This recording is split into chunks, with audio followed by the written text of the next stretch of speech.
Alright, this session we're going to redo an old home-built radio that I found. The thing looks pretty darn good. I thought, oh hey, this is going to be nothing to get going. And then I looked inside and it hasn't anything. Somebody got about, maybe a third of the way through and quit. And other than that, it looks pretty good. The box is good. We'll be able to use the box right the way it is. But we got to wire the whole thing. Okay, looking at the parts. What you looking at? What you looking at? Look at here.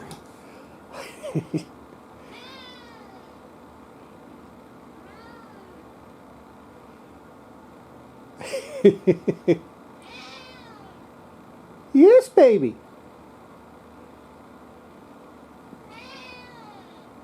She's saying hi to everybody.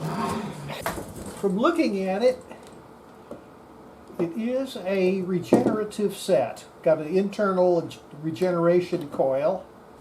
Okay, looking at this thing,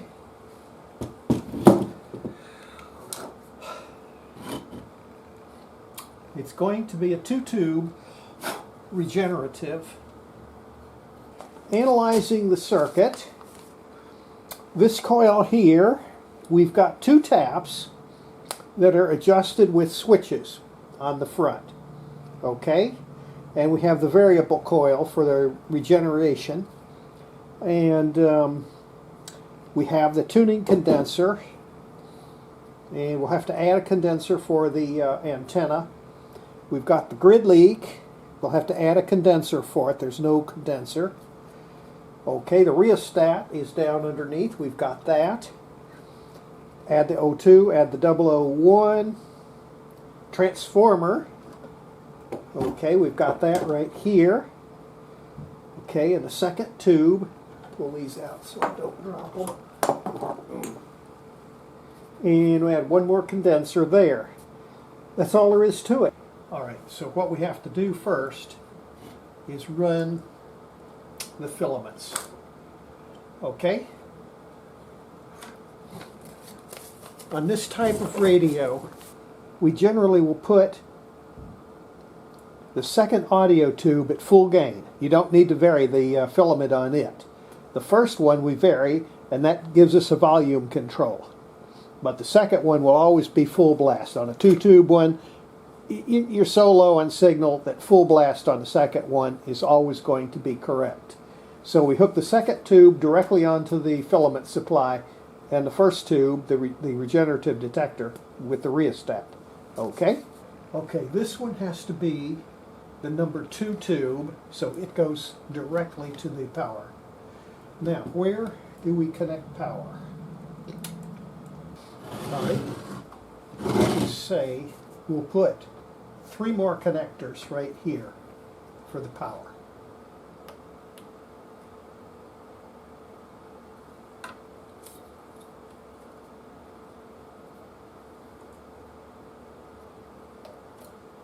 Okay.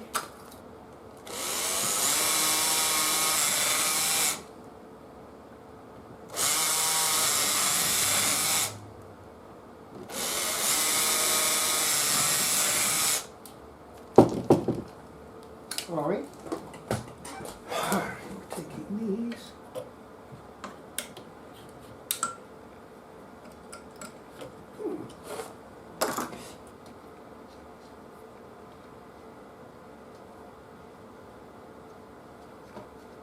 Okay, now those are our power supply connections, headphone connections, and the antenna and the ground connections. All 3 of them have different types of damn terminals. That doesn't matter, it's homemade. Terminals.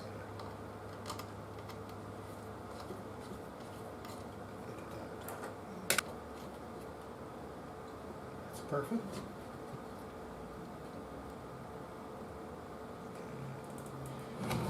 hold those exactly in place.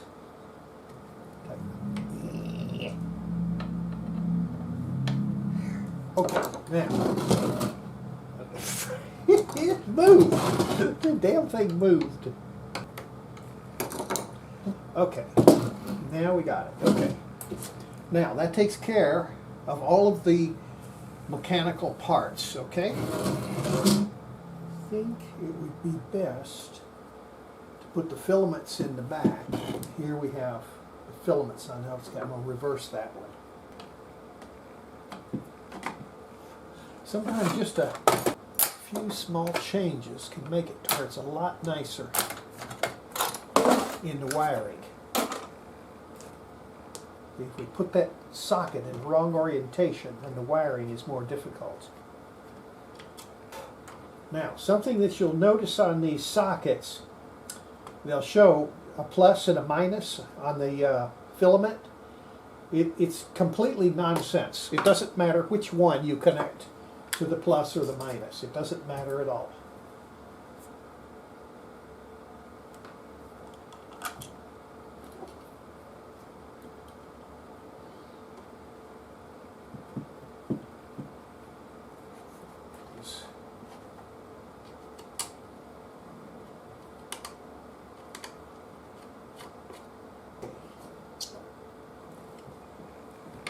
Okay, there's one of them. Put this one onto here, and hopefully that's going to fit. And then,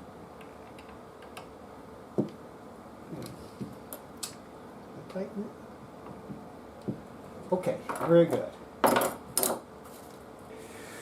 Okay, mica capacitors. These are the cutest ones. These are old style stuff from back in the 20s, 30s, 40s. Okay. That gets us all of our condensers, okay? Alright, so we've got this one here that's going to go there. Okay, now, the grid leak, we're going to fasten onto here. Okay, that's this one.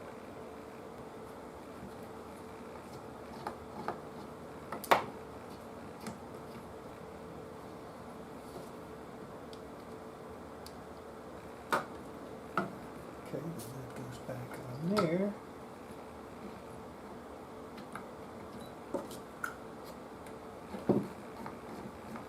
Our grid leak is going to go right there. Okay, so I've got to have just a little bit of turn these right.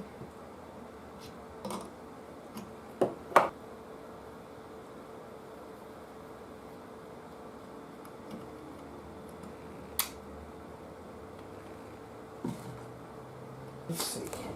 Okay, now this one here has to go here.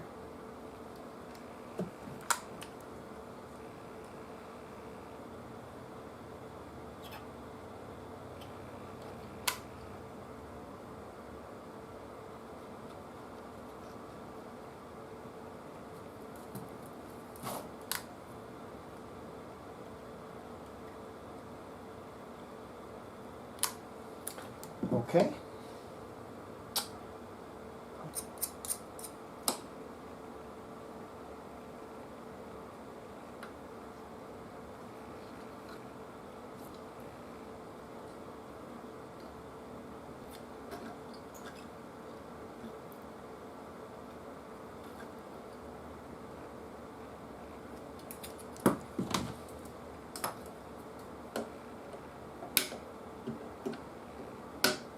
Okay, for us, the top of the coil is going to be ground and the bottom is going to be the hot.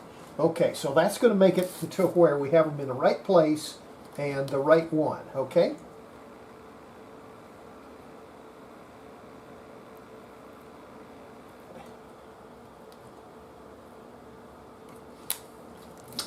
Okay, that takes care of that one.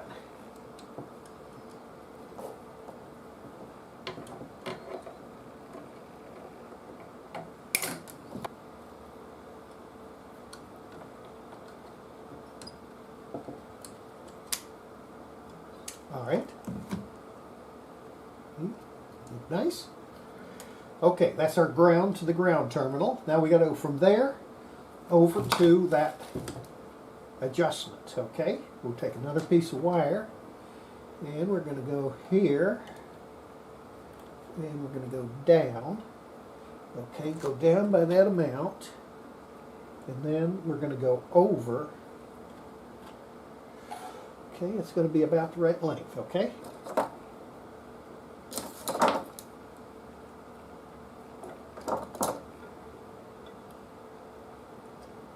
Oh, well.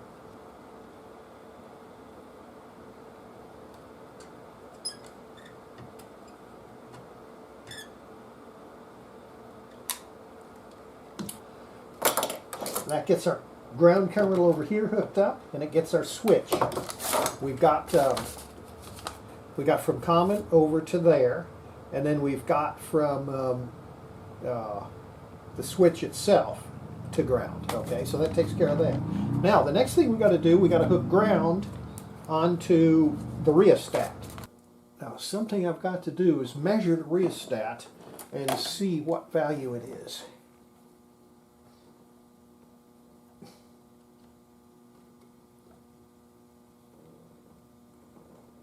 About 3 ohms is low enough. See, I'm only going to be using one tube, so it needs to be, it's measuring 3 ohms. It's going to need, for one tube, it needs to be 10 ohms. All right, let me get it out of there.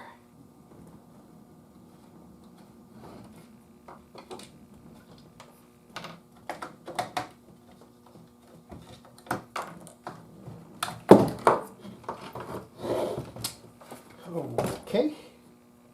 All right, let me see if I can find one like it.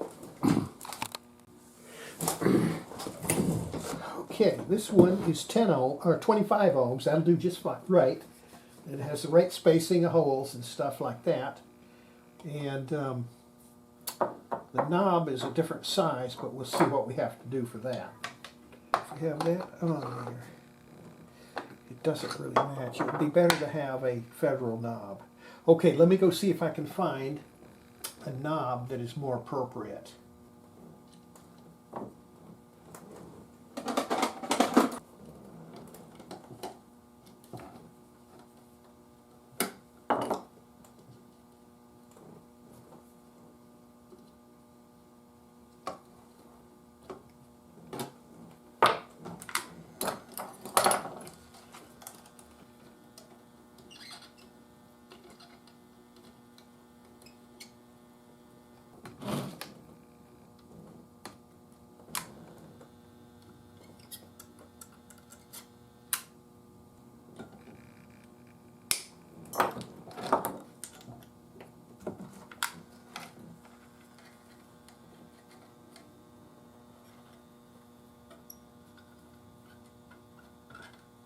Then we have to go from the high voltage to the O2 up here. Okay, that's this one up to there. Okay, so we get another piece of wire and we're going to go in, down, and in.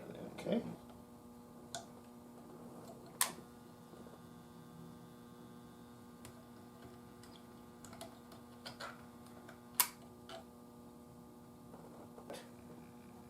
This other one here has to go to the filament. Okay, that's the filament to there. The other one goes to ground. Okay, ground is right there. So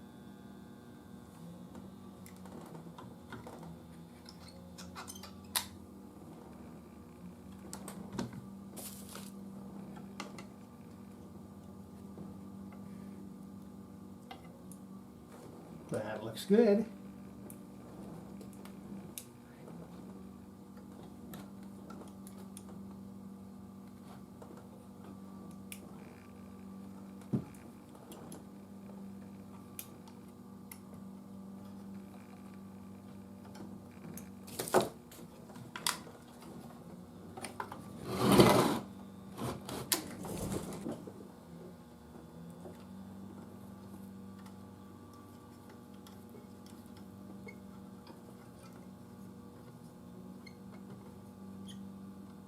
Okay.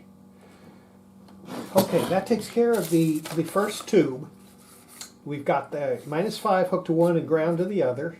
We've got the +67 to there. Now, the transformer is down underneath.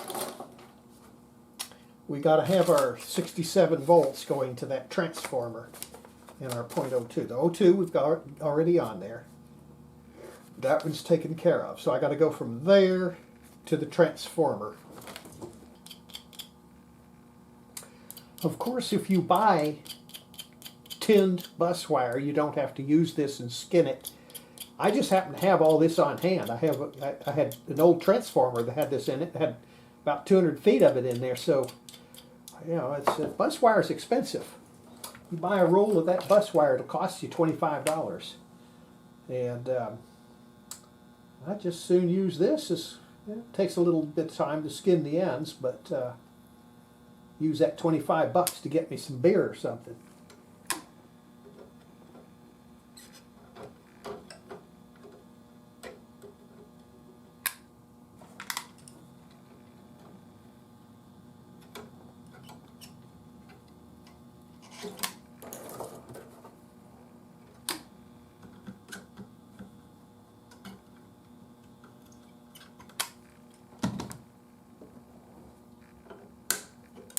Okay.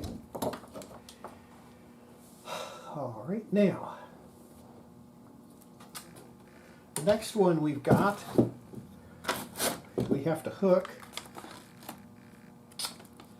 the plate of this tube has to go to the other terminal, okay? This is the plate right here, so it has to go over to here.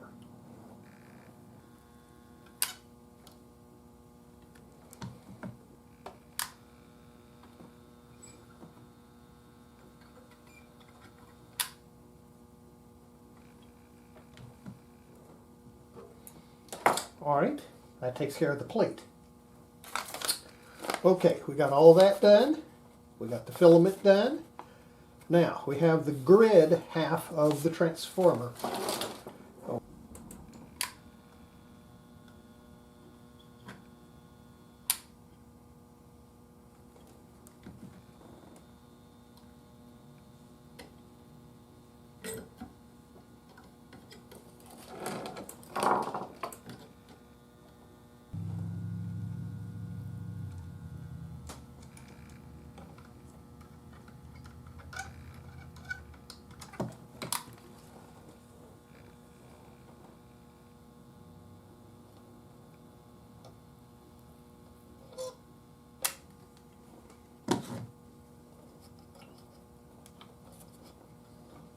All right, that takes care of that capacitor there. And we got the coil hooked to the power supply. Now, the grid wire, which is this one, we have to hook. That's this one and this one here. We have that coil there has to hook to ground and to the. That's the grid right there. Okay, that one there will hook to the grid. That's the best one. Okay, that's no trouble at all there. We'll just hook it directly.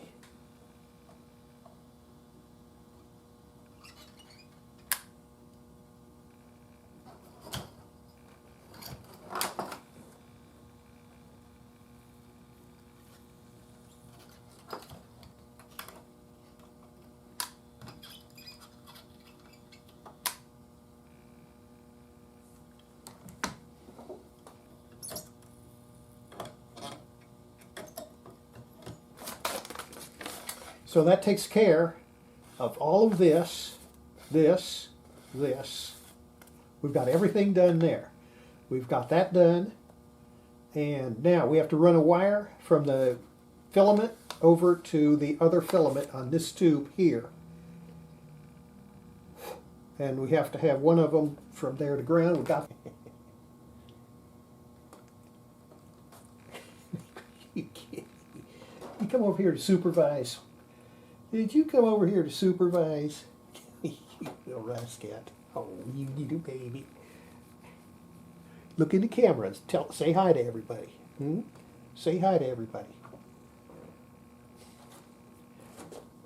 I know, you can't get back down. Come, okay, there you go. Good key.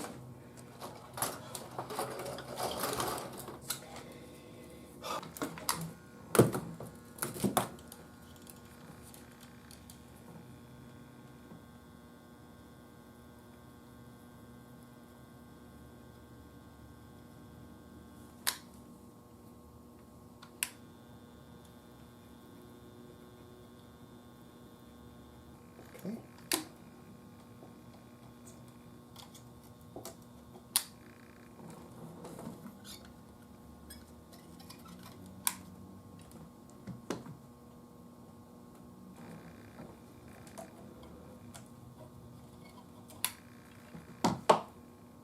See, if we have to, we can switch them the other way.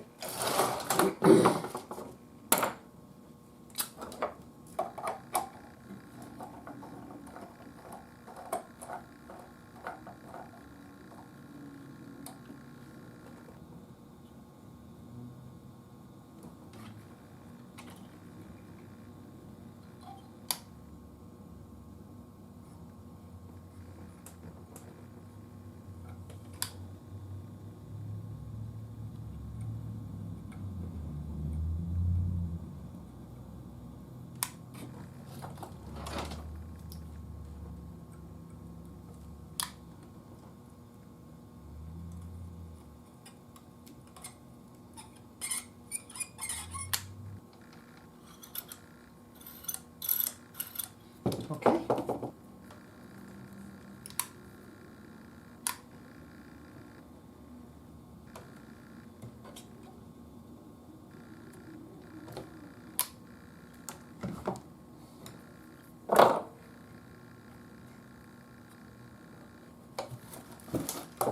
All right, now that takes care of all of that wiring.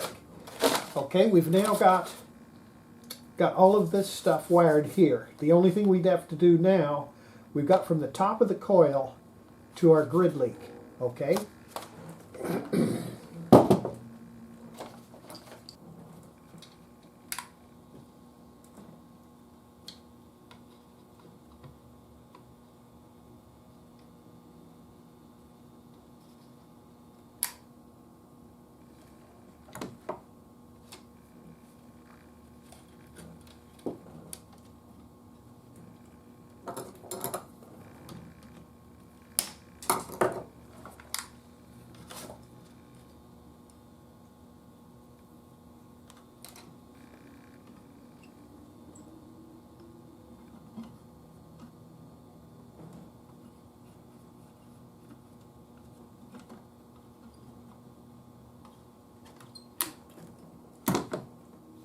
All right.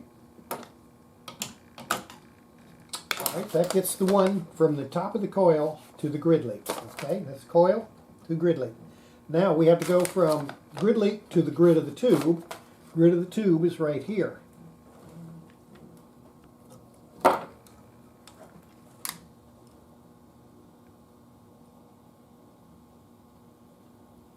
Okay, that takes care of from the grid leak onto the grid. And we can get our resistor, grid leak resistor, and put it back in. Okay, that's all done. Okay, the two filament connections are all we have to hook up.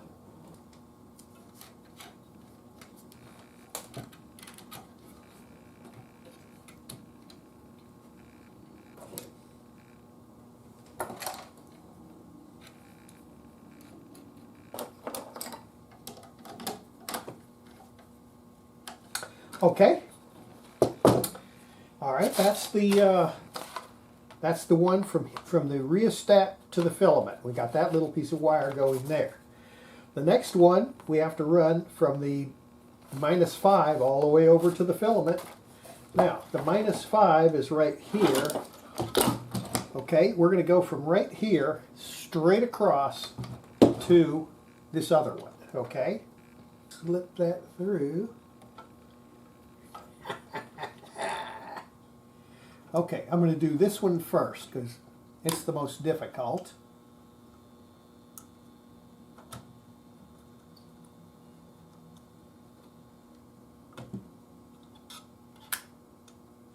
Yeah.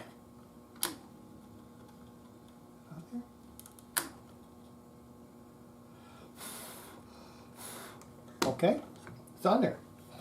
Now this one is quite easy. Okay, I just pull that down through there and hold it in place and solder the heck out of it. All right, there we go.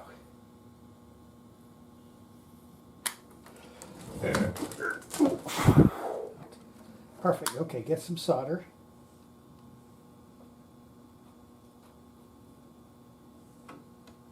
And put it on there.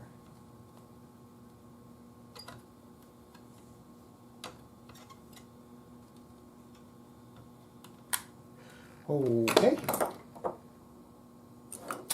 Okay, and that gets this one here, from here to there. Okay, now I've got one more.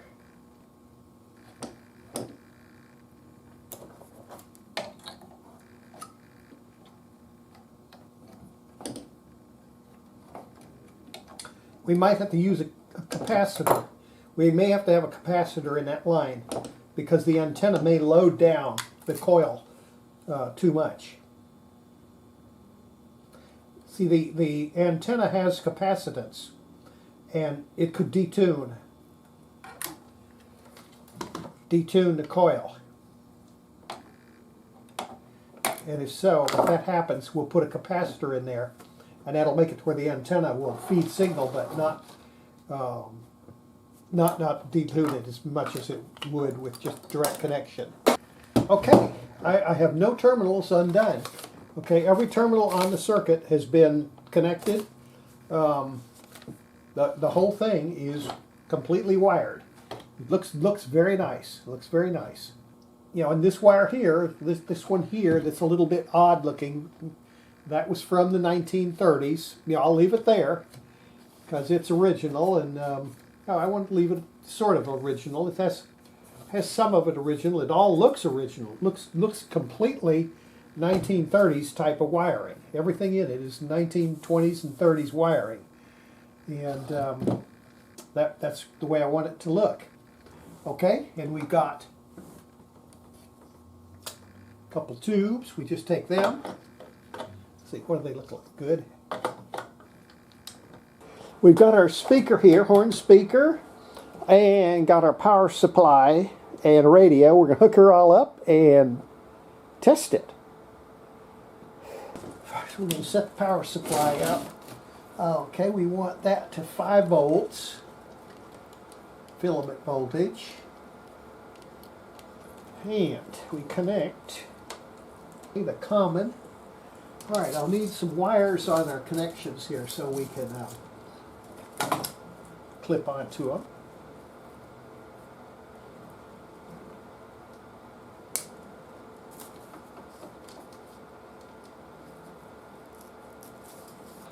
Our B plus, we're going to use our variable. I'm going to set it to 67 volts. Okay, and that will go to B plus. Okay, and then I'm going to have our ground. We're going to hook to ground, and our filament.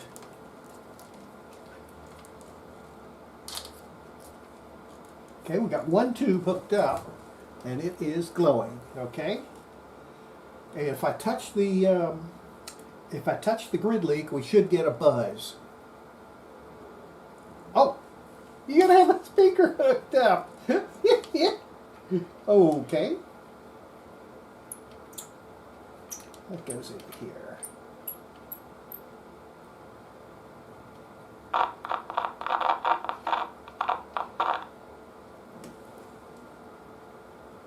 Zilch. Nada. That is not good. That is not good at all. Okay, we are getting extreme current. Extreme current on the B plus. Okay, so we got something hooked up wrong. Okay, if I remove the tube, Could be a bad tube. I don't know. These tubes are not checked. Nope, we're getting current. Okay. Tubes are out. We're getting current. Lots and lots of current. Okay, let me read. Okay, on the 1K scale, we're going to read what the impedance of that B plus is. Okay, we go from ground into here. Ooh, 1,000 ohms. All right, something's hooked up wrong. Okay, let me get this undone. Okay, see, if we look at our schematic, I'm reading from the 67 volts to ground. Okay, if we have the tubes out of there, we have no path at all. There should be infinite ohms. We're reading 1,000 ohms to it. So it looks like this O2 right here it can't be shorted. There's no possibility. That's this one. I've got the ohmmeter sitting over here. I'm just looking at the ohmmeter when I'm making the readings. That's it. We're just going to go ahead and we're going to measure some of these points. Okay, we've got it all connected up.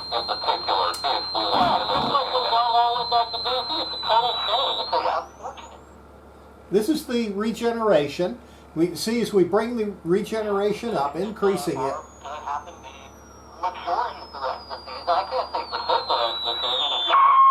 It finally goes into oscillation.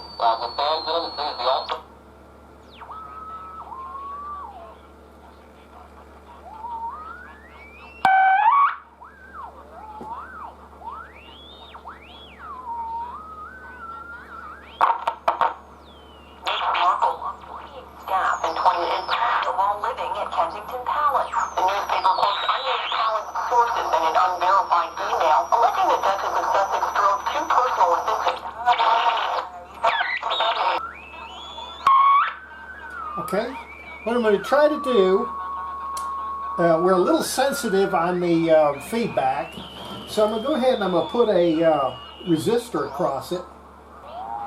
What I'm going to do is hold a 10K across the feedback winding.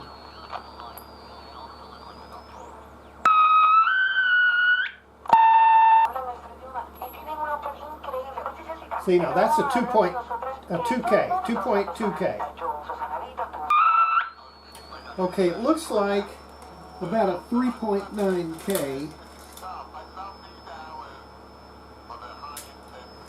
See, what we're doing is we're damping the feedback so that we don't have any hysteresis.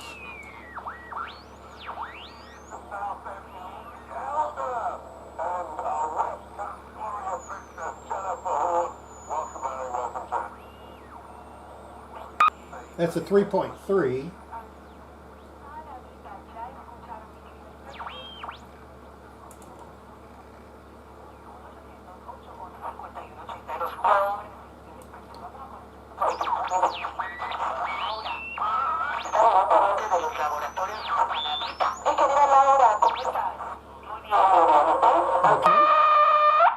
That gives us, now 3.3 gives us maximum regeneration without letting it break into that, that blocking oscillation. Okay, so I'm going to go ahead.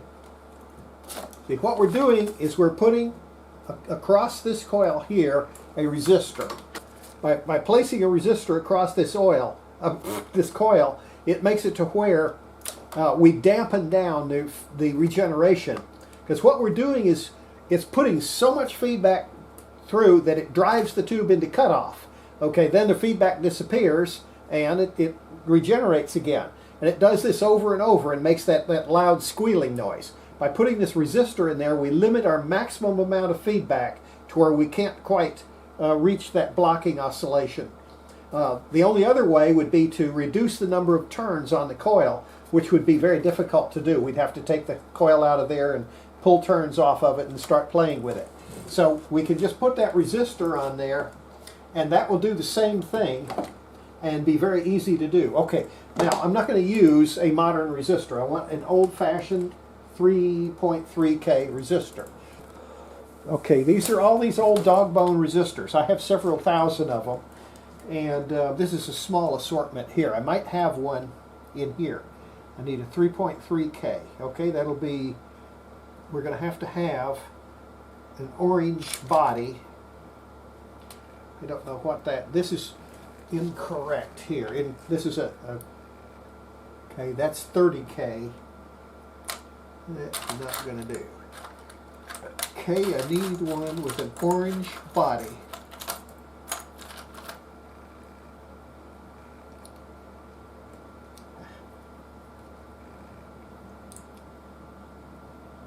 Okay, that's 300 ohms. That ain't gonna do. Another orange. 30K. Okay, that's 300K there.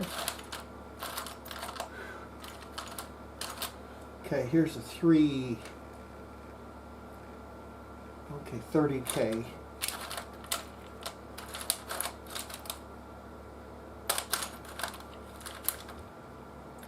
$2.2, 300. This I don't know.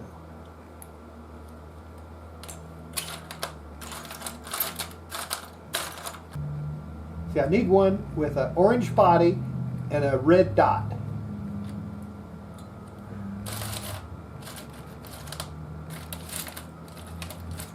Green dot.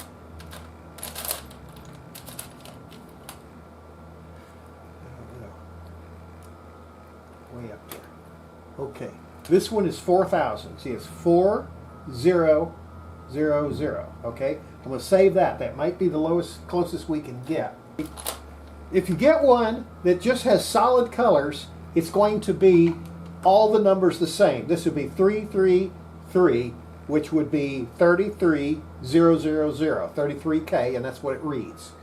So it's kind of tricky to read these things. If they have a dot on them, then the first one you read is the body. That'll be a 5, and then you read the end, which is a black. This is 0, and then you read the dot, which is 3, which is 3 zeros. So it'll be 50000 or 50K. And if we read it, it's over 50K, but it's just the tolerance. It is a 50K. Okay, I don't have a 3000 ohm in here, so I will get a different box of resistors. I told you I had a bunch of them. Look at it. There's thousands of them in here. Okay, let's see. Okay. Let me just 3. Oop, here we go. Okay. See, that's a 3500, 3500. Okay, let's see if it reads accurate. It's right on. It's right on the money. It's right on there. Okay? Right on. Okay, between these two, we've got it. Ooh, here's a 3000 even. Okay? See, it's a 3000. Okay?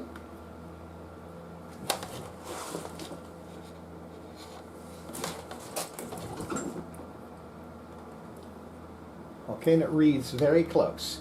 All right, between one of these, we're going to have one that's going to work perfectly. I'd like a little bitty one like this. Let me see what I got. It's 100 ohms.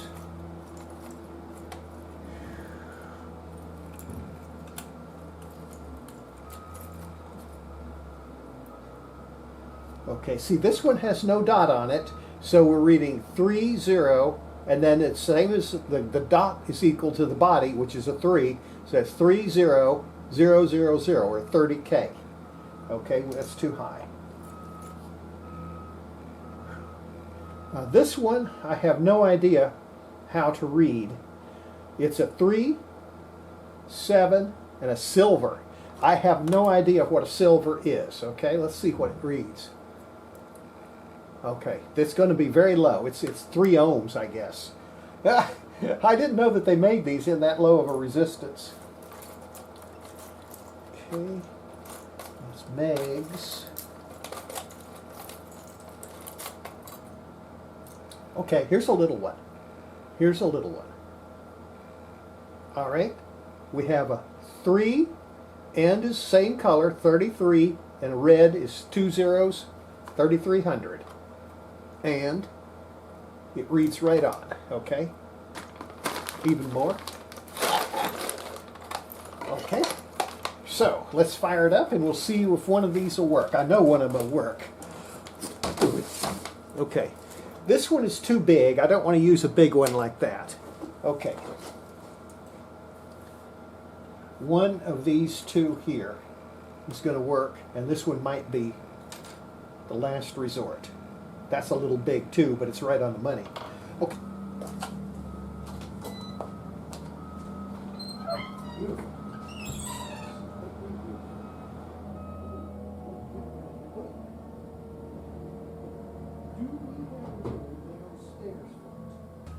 Okay, the next project we're going to do is this little capacitor checker here.